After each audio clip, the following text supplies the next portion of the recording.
This neoclassical library in the Grecian fashion, attributed to Jerome Marley, elegantly captures the passion for knowledge that dominated the decorative arts throughout the 18th century. The Gontier d'Anvillars family, a branch of the ancient noble family Anvillars of Dijon, commissioned and installed the library between 1770 and 1780. It was originally housed in the Gontier d'Anvillars family's Hôtel Particulier in Dijon.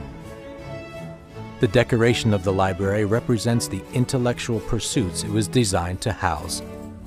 Apollo's sacred sunflowers wreath its wall cornice, and the sculpted motifs of the four overdoors are emblematic of architecture, painting, music, and mathematics. The theme of music repeats on the paneled doors of the bookcases, which contain 8 different ensembles of musical instruments. The base of the doors feature the flowered crowned torch of knowledge, wreathed by ivy branches, which are framed by pearled reeds. The artistry of this piece reflects a relentless desire of the neoclassical world to explore and understand the arts and sciences.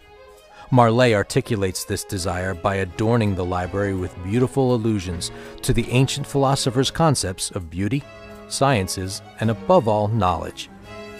To this day, Marley is regarded as the finest exponent of neoclassical design to have worked in Dijon. Particular to this library is the placement of a magnificent suite of carved vases, united by swags resting above each bookcase. The bookcases are also unique in context of a French room due to the fact that they adopt an English break-front form. Additionally, it is an exceptionally rare example of an unaltered boiserie, retaining its original gilded and painted surfaces.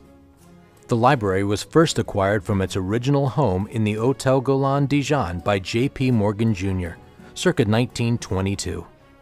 Morgan later bequeathed the library to the Metropolitan Museum of Art.